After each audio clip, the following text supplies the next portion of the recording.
Welcome to Solarpunk Life. I'm Jason, and I am on location in Toms Brook, Virginia, with friend of the show, Bob Lalley. Howdy. Today we are going to add to our ongoing series from the tool library and the right to repair.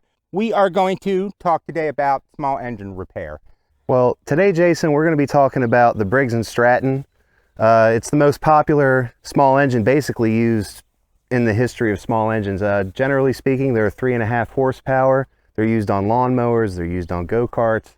They've been used on weed eaters, weed eaters, 4 cylinders, 4-cylinder tillers, things like that. But they're the most common that's in the country. And they're usually that good old pool, unless you've got, the fantastic electric ones. Yep. But even the electric ones need primed every once in a while. And that lawnmower there, I mean, there's no transmission. It's very straightforward, one gear, but it is used on all sorts of different small engine implements. And today we have it on a lawnmower. I'm going to show you guys how to do maintenance, some small upkeep, changing the blades out, problem solving, because there's only a handful of reasons why a lawnmower won't start after it's sat under a porch or out in the yard. We were talking about this earlier, where you'll leave it under your porch or in the shed for a year. You'll pull it out, it won't start. You don't have any idea. The internet's not giving you an idea. So what do?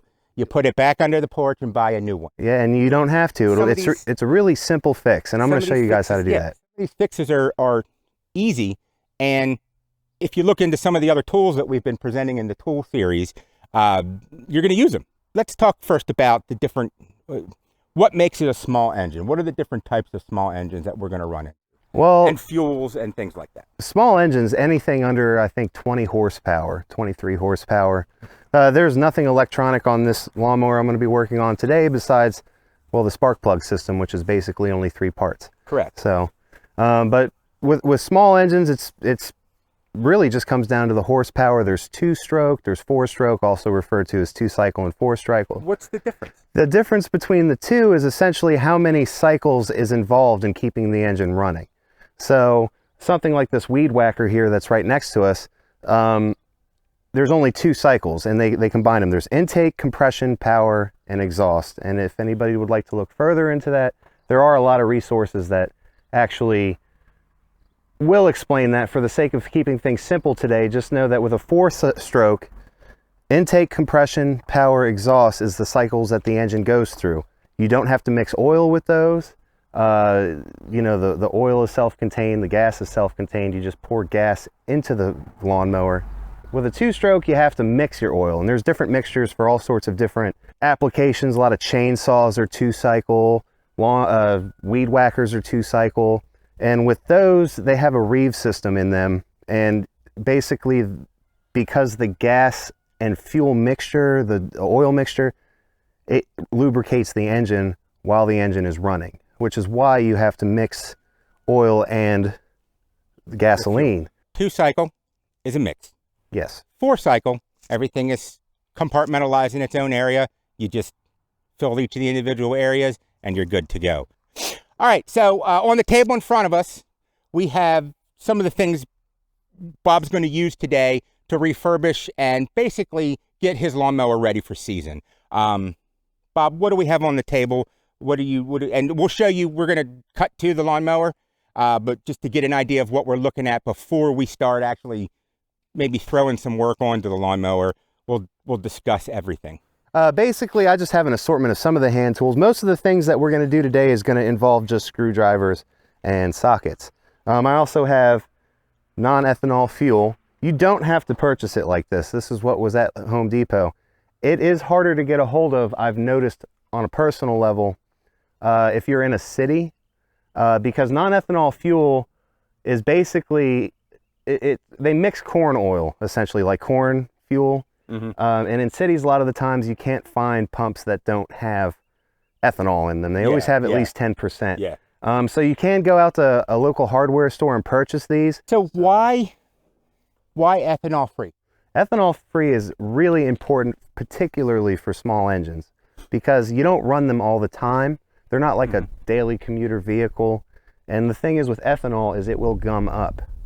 So when you put fuel that has ethanol into a lawnmower and you park it for the season, or you don't use it for a long period of time, that ethanol causes varnish inside of your carburetor, in the bottom of your float bowl and everything else, and it will essentially clog your carburetor. And that's 99% of the reason why a lawnmower won't start. So that's the fuel. What else do we have? Well, I bought a thing of carburetor cleaner here. It's always handy because you'll always run into some sort of carburetor clogs on small engines. A lot of them, they're not fuel injected. Most small engines have a regular float and pin style carburetor. It's kind of old school, but it's efficient, but they do clog up. So I got some carburetor cleaner in case we need it.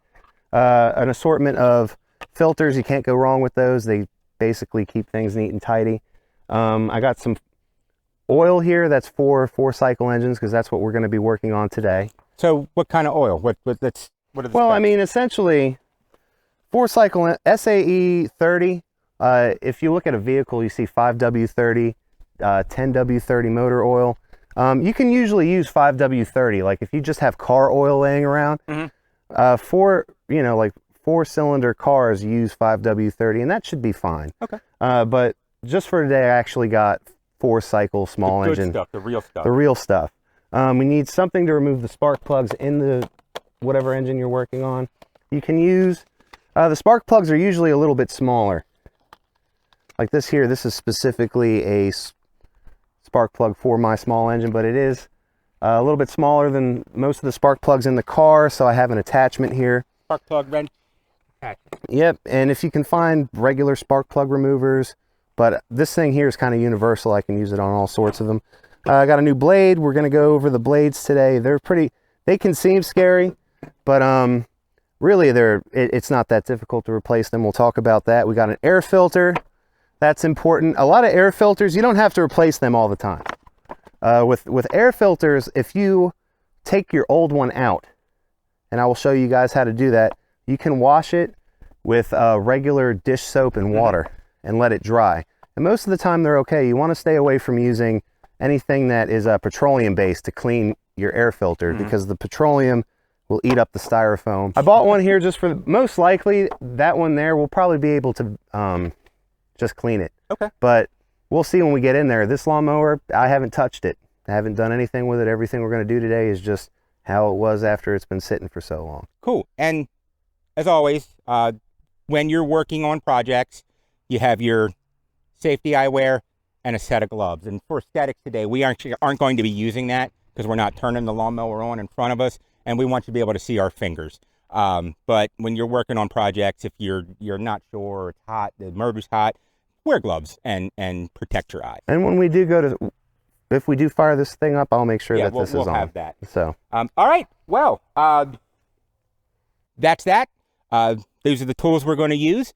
Let's do a star wipe, and we'll be right back at you with the lawnmower itself. So here we are. We're back. Here we have our basic Briggs & Stratton push mower. What are some features?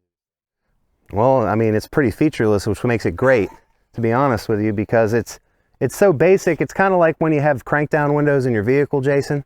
The less parts and fancy things that's going on with it, the less chances things have to break on it, right? Bob, 1985 called. They said they want their crank down windows back. Well, no, those are a pain in the ass to fix. So no, I get it. But essentially, with this mower right here, this is a bare bones model mower. Briggs & Stratton made a 3.5 horsepower engine years and years ago, and I'm sorry I didn't actually study the history to give exact things before we started today. This is a basic rundown. But it's very time tested, and you will run into this mower over the decades. You find lawnmowers that have 3.5 horsepower Briggs & Stratton engines on them from the 60s. It will, and it's gonna treat you well.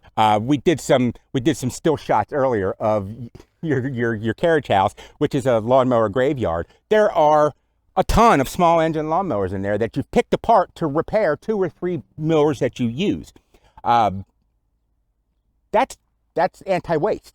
A couple of basic things to know with these engines is you shouldn't tip it upside down.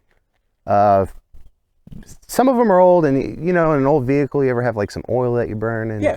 Well, I mean, essentially, you should try to keep them upright at all times, because if you flip it over to mess with the blade underneath or anything like you that, don't want the flooding or things to get all gooey. The oil will mix with the gas. The gas will mix with the oil. So if you're going to flip it upside down or do anything serious with it, you have to remember you need to remove the oil and the gasoline also. And we're going to show you how to do that. Yes, we are. What do we do first? We have it. We're getting it ready. It's nice out. All right, we're getting ready to start using it for the season. Let's get this thing running. Well, the first thing we're going to do is I always like to check the air filter. You just go right in. A lot of them have some sort of push clip somewhere. This one here is right on top. And you'll take that off. And remember, I have not messed with this thing since last year. So this is a whole season's worth of dirt and debris. And this air filter did its job. Absolutely did. What it's designed to do is it's designed to keep all of this from getting inside of your cylinder, because that can tear up the cylinder walls in the lawnmower, ruin your compression, and make it really damage the lawnmower in a way where it won't work anymore, and you're probably better off buying a new one. So this air filter definitely did its job. We need to clean that. Looking at it, you can replace it, but I believe that if I give it a nice cleaning with soap and water, just regular... Don't just turn it over. No, it's not a pillow. No, that's not how that works. Regular soap and water, let it dry. We could probably get a little bit more use out of this. So we're going to do that today. We're going to go over emptying the fuel tank, because even though you might have stabilized your fuel, it can still go stale. So, I mean, it's good to just get fresh fuel in it when you start the new season up. It's good to change the oil. Let's get those fluids out. This right here is the fuel line from the gas tank. Now, you could remove this, but the thing is, all the old fuel is going to kind of shoot right out of there. It's going to come right out. So technically, yeah, you can remove the tank and do it that way. I prefer to use siphons personally, because it's just less messy. I can direct where the fuel is going into a proper container to empty out this tank. I do the same thing with the oil, because on a lot of models, the oil plug is actually located right below the engine, above the actual body of the lawnmower, and that's hard to get like some sort of collection thing under here without making a huge mess. So I opt to use siphons to do that myself. If you don't have a siphon, yeah, you can remove an oil plug. It's just going to be messy. It is going to go all over the place. So that's a little Bob trick that Bob does. Hey, that worked. Yeah. So we got the fuel out. It's drained. It's dry. What was the next step? We cleaned up the air filter. We took off the air filter cap. We washed it with soap and water. It turned out looking really well after cleaning off last year's debris and collection. So I went ahead and reused that and replaced it back in here. What tools did you use for that? It was all by hand. It's all by hand. Yeah, all by hand. You just remove this cap, Pop it off, pull it off, clean it off, let it dry, put it back on. With the spark plug, we were having a little problems getting that off. We eventually got the right tools and kind of manhandled the old one off of there and got a new one put in. With spark plugs, sometimes you don't have to replace your spark plug. There's a gap, and I'll take the old broken one here and show you. That gap right there, sometimes it gets messed up and the gap just widens too much, and you can readjust that and reuse the old spark plug again if you wish. The tool that you would use to check that gap, check the manufacturer specifications on your spark plug. It'll have a gap specification. You could just take a little feeler gauge, it's called a feeler gauge, and reset it. It's real fast. Another thing you guys saw me pointing at inside of the blower housing, that's what this thing is called. Underneath the blower housing, that little device I was pointing at was called an armature. It kind of works the same way as an alternator on a car. One of the reasons your lawnmower might stop running randomly is that armature gap. If those two screws loosen up, it will move. And when that gap gets messed up, the spark plug doesn't fire. Take an index card, stick it in between there, push it up, and then just tighten those screws down. It will fire right back up if it's your spark plug. Taking the housing off was just general socket? Yeah, general regular 3 sockets. Everyone might have a different size socket, but it's all really easy stuff. The thing you need to make sure that we aren't doing is messing with the pull cord. So bring the housing back up to where the pull cord handle is and maybe hang it there, or brace it so you don't. Yeah, there's a spring inside there, so you don't want that spring to bust loose. It becomes kind of a mess, but just take it easy on everything, and we're going to go ahead and finish putting the fuel in here and taking care of the rest of this. One more thing I wanted to show you guys that you shot in on earlier is with the blade. And I'm sorry, this is a used up lawnmower. I use it to just cut around the house, so it is dirty. I got to get under here and clean all this stuff off. But with the lawnmower blade, make sure you get the right size blade for the deck that you have. A lot of the times it'll say it right on the deck somewhere, 20 inch, 24 inch. So you get the right blade if you want to replace the whole blade. It's not necessary. A lot of people will go ahead and buy these blades for $20, where if you really want to save money, remove this screw, take a picture. You want to make sure you don't put it on upside down or backwards, because then the grass will just look like, you know. But these edges right here, you can just take this old blade off and take a file or a rasp, put it in some sort of a table clamp, and you can just clean these edges up. Use a wire wheel or something like that, resharpen it and put it right back on. We are talking to people who may also be makers, so that's something that they probably already do. So you know, you can use like you would anything else. You could put that right in your kit and sharpen up the blade and put it back on. Yeah, and this blade here will last. I mean, so many people just go and buy a new blade every year. This blade here will end up lasting years and years and years and years and years if you just sharpen it once a year and keep it going. So you want to make sure that it's clean and free of any debris that you're going to get into the engine, because that will bounce around in there and cause all sorts of problems. And I'm just going to do a little bit at a time, because you don't want to overfill it. Take this and just see where it's at on the dipstick. Overfilling it, you can cause all sorts of problems. Good. I think that looks pretty good, right? It's up on the stick.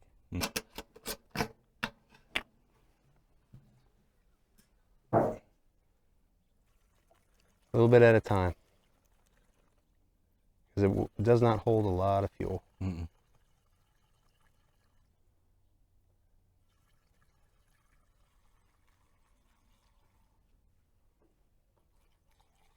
That's good. There you have it. We have refurbished and refreshed lawnmower, getting it ready for the season. It's a few ratchets here and some screws there. Without explaining, this you could do this in about 10-15 minutes. Most small engines operate just like this one: fuel, oil, spark plug, and that's the stuff that you got to make sure you're maintaining. Plus the air filter if it's grody. All right. Bob, I really appreciate you taking the time to make this happen for us. Part of our Right to Repair tool library. So there we have it. We're going to wrap this up. You know our catchphrase, right? Do good. And be good. Thanks for watching. I'll tell you one thing, the primer bulbs, they all say push 3 times. That lawnmower hasn't been started in a while. You gotta push it more than 3 times. So I just emptied all the fuel out. I kind of overdo it sometimes.